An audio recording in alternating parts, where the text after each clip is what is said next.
A história de um livro. Foi em 2004, após a festa de entrega de prêmios da Confederação Brasileira de Motociclismo, então presidida por Lincoln Miranda Duarte, que surgiu a ideia de publicarmos um livro. Naquele ano, eu era o editor-chefe da revista Motociclismo e meu pai, o Carlão Coachman, o segundo vice-presidente da entidade, eleito por aclamação. Lincoln me ligara dias antes para me pedir uma ajuda. Quero homenagear seu pai. O Trial está completando 18 anos de Campeonato Brasileiro e ele é o principal responsável pela presença da modalidade no Brasil. Me manda umas fotos e um pouco da história dele com as Montesa, que vou fazer uma surpresa. Ao final da festa de entrega de prêmio dos campeões da temporada, Carlão Coachman subiria ao palco para homenagear os campeões de trial daquele ano, mas acabou sendo ele o homenageado. Cercado pelos presentes ao final do ato solene, veio a surpresa. Muitos ali não sabiam do envolvimento de Carlão com o trial. Como não sabiam? Indaguei. A história estava se perdendo. Era preciso fazer algo. Dias depois da festa, a caminho da redação, tive a ideia. Vamos escrever um livro juntos, baseado nas suas memórias, e contar a história do motociclismo brasileiro. Carlão vivia tempos difíceis. Já havia fechado o consultório e lutava contra uma insuficiência renal e as repetidas sessões de hemodiálise. Ao ouvir a ideia de escrevermos um livro juntos, virou criança novamente e tratou de ligar para os amigos, rabiscar no computador as primeiras memórias e anotar personagens e fatos que marcaram sua vida. Mas quis o destino que ele partisse antes que pudéssemos realizar o trabalho. Nasceu a missão. Realizar o livro agora, sem a memória dele. Depois de anos de pesquisa, quase 2 décadas, debatemos em inúmeras portas tentando entender a realidade do mercado de livros de arte no Brasil e de buscarmos as formas para realizarmos o nosso, a luz começou a aparecer. Mas antes, é preciso lembrar de quem ajudou na minha formação. Conheço muita gente que elogia minha maneira de escrever, tenho meus críticos também, claro, mas devo isso a algumas pessoas que tiveram a paciência de ler meus primeiros textos e corrigir, e corrigir, e corrigir, sempre me mostrando o caminho. Aos amigos e jornalistas Roberto Araújo, que me levou para a revista Duas Rodas em 1982, e Emílio Camanzi, tio Emílio, mas também das revistas Quatro Rodas e revista Moto Quatro Rodas, da Abril, e hoje do canal Carros com Camanzi, que foram meus primeiros professores no ramo, ao saudoso Renatão Correia e à esposa Cristina, jornal Off-Road, que me deram espaço para escrever e errar, e errar, e errar, além da amiga Isabel Reis, que me deu a oportunidade de me tornar editor e me ensinou a ser ao longo de 7 anos juntos, justamente fazendo a revista Motociclismo e a especial Moto Verde. Com uma ideia na cabeça, recorri ao fotógrafo e publisher Haroldo Nogueira, autor de vários livros e também da série Anuário Off-Road. Haroldo não apenas me ofereceu páginas de anúncios em seus anuários, como ainda me mandou sua planilha de custos aberta para que eu entendesse as necessidades de um livro de arte e seus altos custos. Começa uma enorme caminhada para entender os meios, encontrar quem nos orientasse sobre as possibilidades de se usar as leis de incentivo à cultura e encontrar os recursos para isso. Era preciso ir para a rua, visitar pessoas, conversar, costurar os pontos, como diria Steve Jobs. Uma amiga, vizinha da região de Higienópolis e dona da editora de cultura, Miriam Paglia Costa, foi com quem tive minhas primeiras conversas sobre o projeto. Em 2006, após a partida de meu pai, deixei a motociclismo para trabalhar na ISO e fui com a missão livro debaixo do braço. Paulo e Luciana Iso me receberam de braços abertos e também se encantaram com o projeto. Me apresentaram o professor Fábio Mestriner, que ainda me levou a outra grande personagem dos livros históricos brasileiros, a senhora Zuleika Alvim, autora do livro Brava Gente, sobre a imigração italiana, e fundadora da Grifo Projetos Culturais. Lá recebi muitas aulas e outras dicas preciosas, mas quis o destino que as coisas não andassem como esperávamos naquele tempo. Era preciso seguir adiante, persistir. Em 2012, acabei por me desligar da ISO para a dedicação integral ao projeto Moto Story. Foi preciso registrar a marca no INPI, que sempre demora, com a ajuda da advogada Mônica Nogueira, e fui definitivamente em busca das histórias e das pessoas. Santo Feltrin e Gustavo Secarelli foram os primeiros a me ceder seu conteúdo histórico. Depois, uma longa lista de personagens e familiares doadores de histórias e documentos se seguiu, felizmente.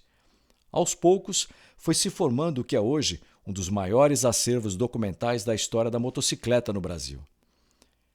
Com a marca MotoStory em mãos, realizamos nosso primeiro Encontros MotoStory, Daytona 83 346, com a ajuda fundamental de Maria Celeste Sarachu. Em um maravilhoso alinhamento, ela queria homenagear o pai, Jacinto Sarachu, e trazê-lo ao Brasil, e eu queria homenagear a vitória de Netinho em Daytona, reunindo o piloto, o preparador e o jornalista João Mendes, testemunha ocular do feito. Um telefonema ao amigo e cúmplice Celso Miranda, e nosso nome estava no Supermotor, do canal Band Esportes. Estava lançado publicamente o MotoStory. Depois da homenagem, Neto me visitou no escritório e perguntou: "Você não vai deixar me esquecerem, não? O que você está fazendo?" Respondi assim: "Não, Neto, não vou deixar te esquecerem e um dia terei um lugar para colocar a sua história e a de todos nós e quero que Rui Otaki seja o autor do espaço." Meses depois, estava sentado na sala de um dos mais famosos arquitetos brasileiros, graças ao amigo e engenheiro civil Daniel Humann. Nasce a ideia de um lugar, Centro Cultural Movimento. Era preciso continuar batendo nas portas e mais uma vez o amigo Sérgio Duarte, SD, entra em cena na minha vida e me leva de volta a Abraciclo. Márcia Pontes e Sérgio me apresentaram a José Eduardo Gonçalves, diretor executivo da entidade na época e um apaixonado por história.